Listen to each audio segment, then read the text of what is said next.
De nos jours, tout le monde a entendu parler du Bitcoin, cette fameuse crypto-monnaie. Mais sais-tu vraiment qui l'a créée? À quoi ça sert? Comment t'en fournir et surtout comment faire de l'argent grâce au Bitcoin? Eh bien, c'est ce qu'on va voir dans cette vidéo. Donc, qu'est-ce que c'est que le Bitcoin? Le Bitcoin, c'est la monnaie virtuelle la plus populaire de nos jours. Et c'est également la monnaie la plus valorisée de nos jours, qui a dépassé les 50 000 dollars cette année. L'idée même du Bitcoin est apparue en novembre 2008 par un dénommé Satoshi Nakamoto, qui serait le créateur du Bitcoin. On a très peu d'informations sur ce Satoshi Nakamoto. On ne sait pas vraiment si c'est une personne ou bien un groupe de personnes. Tout ce qu'on sait, c'est que c'est lui, le créateur du Bitcoin. Donc, à quoi ça sert le Bitcoin? Le Bitcoin, en fait, si tu veux, c'est un moyen de paiement alternatif. C'est une monnaie virtuelle. À l'instar des monnaies plus classiques, physiques, comme par exemple l'euro, le dollar, le Bitcoin est une monnaie digitale, du coup, qui n'a pas vraiment de valeur. Tu vois, il n'y a pas des billets de Bitcoin ou bien des pièces de Bitcoin physiques. Tout ça, c'est virtuel, digital sur ton ordinateur. Le Bitcoin serait né, en fait, à la suite de la crise financière qu'il y a eu en 2008, pour en fait essayer de trouver une alternative pour s'affranchir des banques ou bien des institutions financières qui étaient justement mis en cause dans cette crise de 2008. Normalement, quand une personne envoie de l'argent à quelqu'un, cette personne donc, va faire la demande sur sa banque d'envoyer par exemple 100 euros à une personne. La banque, normalement, va vérifier que la personne a bien 100 euros et que l'autre personne est bien réelle. Et puis si c'est tout bon, elle va valider la transaction et puis ensuite elle va envoyer ces 100 euros à la personne qui devait les recevoir. Et là, avec le Bitcoin, qui est une monnaie, donc une crypto-monnaie, on n'a pas besoin de passer par une tierce personne pour valider la transaction. En fait, la validation se fait grâce à un réseau informatique qui est automatique.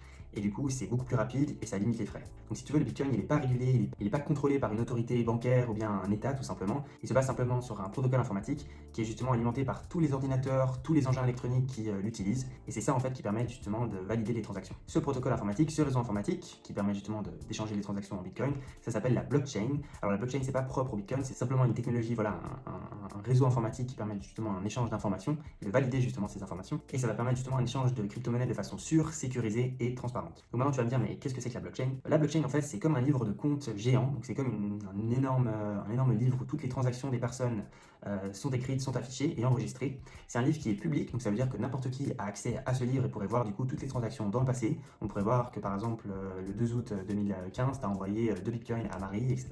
Alors on ne saura pas exactement que c'est toi, il y aura une sorte de pseudonyme, donc c'est pas vraiment anonyme. On pourrait éventuellement retrouver que ce soit toi qui as envoyé la transaction, mais dans les grandes lignes, on va dire que c'est anonyme. Donc en fait, si tu veux, dans cet énorme livre de transactions, c'est comme si sur chaque page, il y avait, on va dire, une centaine de transactions qui étaient notées. Et puis justement, chaque page est ensuite relue, validée par un ensemble d'ordinateurs qui travaillent justement dans le réseau. Et ensuite, une fois qu'une page est validée, on tourne la page et puis on réécrit d'autres transactions dans l'autre page, etc., etc. Donc si tu veux, c'est plein de blocs, d'où le nom blockchain qui s'ajoute. Et en fait, c'est simplement toutes les transactions qui ont lieu sur les réseaux où il y a eu justement un échange de crypto-monnaies, dont le Bitcoin. Comment est créé le Bitcoin? Alors il faut savoir que le créateur du Bitcoin a décidé que le Bitcoin, il y aurait en fait un nombre fini de Bitcoin. C'est-à-dire qu'en fait, il y a 21 millions de Bitcoins qui sont potentiellement créés, que l'on peut potentiellement acquérir. Il faut savoir que ces Bitcoins, ils sont en fait libérés dans le temps progressivement grâce au minage. Et en fait, à l'heure actuelle, il y a environ 80-90% de Bitcoin total qui a été du coup débloqué, si tu veux, sur ces 21 millions d'unités. On est environ à 18 millions et quelques. Et il faut savoir en fait que plus le temps avance, plus c'est dur de libérer, débloquer du Bitcoin. Et en fait, on estime que vers l'année 2140, on aura vraiment débloqué les 21 millions de Bitcoin totaux. Donc comme je te disais, le Bitcoin est débloqué grâce au minage. Qu'est-ce que c'est que le minage? En fait, justement, pour valider les transactions, si tu veux envoyer des Bitcoins à quelqu'un, il va falloir utiliser de la puissance informatique justement pour valider cette transaction. En fait, à chaque fois que tu fais une transaction à quelqu'un, il y a comme une sorte d'équation informatique, un grand algorithme à résoudre. Et pour ça, en fait, on va utiliser la puissance de calcul des ordinateurs pour justement résoudre l'équation.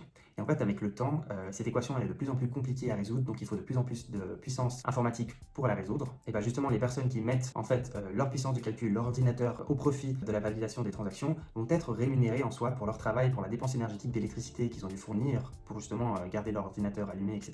Ils vont être récompensés en Bitcoin. En fait, c'est une manière d'à la fois débloquer du Bitcoin et récompenser et faire tourner le réseau. C'est que, si tu veux, les gens qui ont permis les validations des transactions vont être rémunérés en Bitcoin. Et c'est pour ça, en fait, que le système marche. C'est qu'il y a des gens qui utilisent le Bitcoin pour faire des transactions. Et puis, il y en a d'autres qui font tourner le réseau. Et puis, ils sont rémunérés en Bitcoin. Comme ça, voilà. Ils font pas tout ça gratuitement parce que sinon, personne ne voudrait valider les transactions. Si c'était totalement gratuit, qui se ferait chier pour rien. En gros. Et justement, c'est ce que je te disais avant, cet énorme réseau blockchain, donc ce livre de compte avec toutes les transactions, mais en fait, une fois que la page de ce livre, une fois qu'une des pages est remplie, en fait, l'entièreté de la page va être validée, et puis c'est là où justement la puissance informatique va permettre de résoudre l'équation, et puis on va valider la page, et puis ensuite on va passer à la page suivante où on va pouvoir continuer d'écrire les transactions. Mais du coup, c'est quoi les mines de Bitcoin? Comme je te disais, l'équation du coup pour valider les transactions est de plus en plus compliquée au fil du temps. Du coup, il faut de plus en plus de puissance informatique pour résoudre ces équations. Et puis en fait, maintenant, si tu veux, avant, au tout début du Bitcoin, dans les années 2000, 2012, 2015, par là, tu pouvais simplement miner du Bitcoin avec la puissance de ton ordinateur. De nos jours, ça va pas suffire en fait. Il va falloir vraiment une masse de puissance informatique, de calcul. Et puis du coup, ce que les gens ont fait, c'est qu'ils se sont regroupés ensemble, ou bien ils ont créé tout simplement des mines de Bitcoin. En fait, c'est des espaces énormes où il y a plein de processeurs d'ordinateurs qui sont rassemblés et qui travaillent tous ensemble.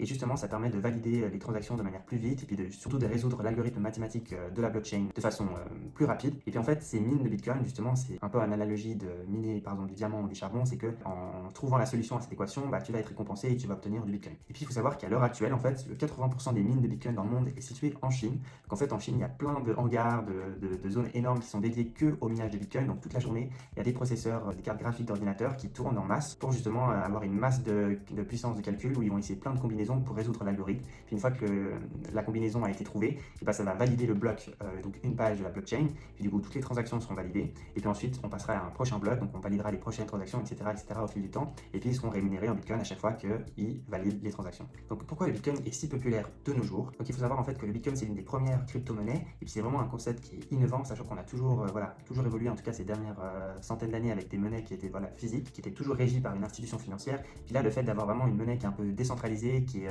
indépendante de tout État et qui tout se fait automatiquement grâce à l'informatique, c'est vraiment quelque chose qui a révolutionné le concept même d'échange de monnaie. Et du coup, il y a beaucoup de gens qui ont vu ça comme un potentiel investissement, donc il y a beaucoup de spéculation autour. Donc les gens ils ont commencé à investir, donc à acheter du Bitcoin, non pas forcément pour l'utiliser comme une monnaie classique, mais simplement en sachant que peut-être le Bitcoin allait prendre de la valeur et puis du coup après le revendre quelques années plus tard pour toucher un bénéfice. Du coup aujourd'hui, malheureusement, ce qui est dommage avec le Bitcoin, c'est qu'on se détourne un peu de l'usage qu'il avait initialement, de remplacer justement ou bien d'être alternatif aux monnaies qu'on a actuellement comme l'euro ou le dollar. Là, on est vraiment surtout sur une sorte d'investissement en fait pour la plupart des gens où ils vont simplement acheter du Bitcoin, le garder, le stocker dans un portefeuille digital ou autre et puis attendre peut-être quelques mois, quelques jours ou bien même quelques années afin de le revendre pour toucher justement un bénéfice sur le long terme. Et puis en fait, du coup, la valeur d'un Bitcoin, elle a beaucoup fluctué au fil des années. Là, on a atteint des records cette année où il a dépassé les 50 000 $ de valorisation. Donc si tu veux, en fait, à l'époque, au tout début du Bitcoin, ça valait moins de 100 $ un Bitcoin, alors que là, actuellement, un Bitcoin, ça vaut autour des 45 000 €. Donc c'est vraiment comment ça a pu se démultiplier sa valeur. C'est simplement dû en fait à la loi de l'offre et la demande. En fait, il y a beaucoup de gens qui recherchent du Bitcoin et du coup, il y a tellement de gens qui veulent le Bitcoin que forcément, on augmente les prix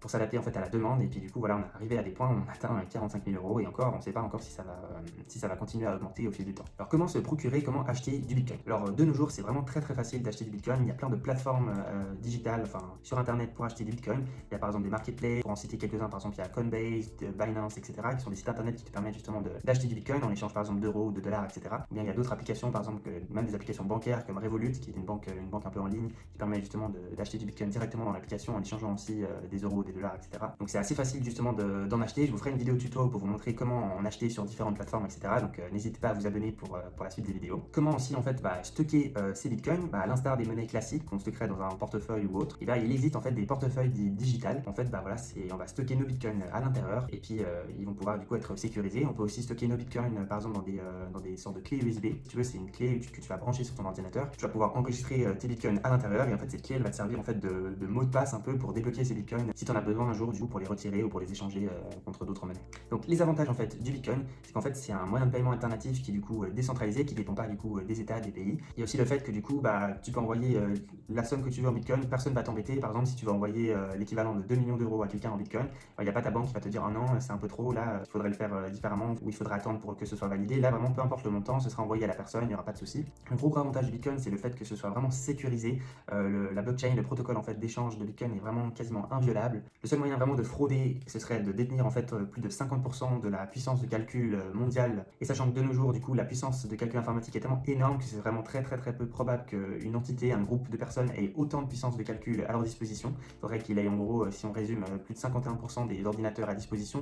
Donc ce serait vraiment très peu probable. Et du coup, c'est quasiment 100% de sécurité au niveau du réseau Bitcoin. Les désavantages, en fait, comme je le disais auparavant, c'est que de nos jours, il y a peu encore de personnes qui utilisent vraiment le Bitcoin comme moyen, comme monnaie pour faire des transactions. Tu peux acheter sur des sites des objets, même des billets d'avion, etc. avec du Bitcoin, mais c'est encore très peu démocratisé. Tu vois, tu vas pas pouvoir aller au supermarché et payer au Bitcoin, enfin pas en tout cas dans le pays dans lequel je vis, mais peut-être que ça viendra au fil du temps. Donc à l'heure actuelle, c'est plus le côté, comme je te disais, spéculatif, plus le côté investissement dans lequel le Bitcoin est utilisé. Et du coup, c'est pas vraiment son utilité première qui serait de devenir une monnaie en fait d'échange à part entière. L'autre côté négatif, c'est son impact en fait écologique. Comme je te disais, il faut beaucoup de puissance de calcul informatique. Tout ça, a un coût, surtout un coût en électricité pour faire tourner tous ces ordinateurs, ces processeurs. Il y a tellement d'énergie, d'électricité qui est utilisée que ça a un impact sur le climat. Et du coup, c'est pour ça que par exemple certaines grandes marques comme Tesla refusent maintenant qu'on paye avec du Bitcoin ces voitures, du fait qu'il y a un énorme impact sur l'environnement. Il y a des solutions qui sont en train d'émerger, comme par exemple le stacking, dont on parlera dans une prochaine vidéo, qui permet justement de valider les transactions et qui est beaucoup moins énergivore, et du coup qui va pouvoir justement essayer de limiter l'impact écologique. Donc pour résumer, le Bitcoin c'est une crypto-monnaie virtuelle qui permet des échanges de transactions à faible coût, de façon très rapide, sécuritaire, de façon quasi anonyme et vraiment indépendante de tout État ou bien de toute institution financière. Il y a encore de la marge de manœuvre pour démocratiser l'utilisation du Bitcoin dans les commerces, etc.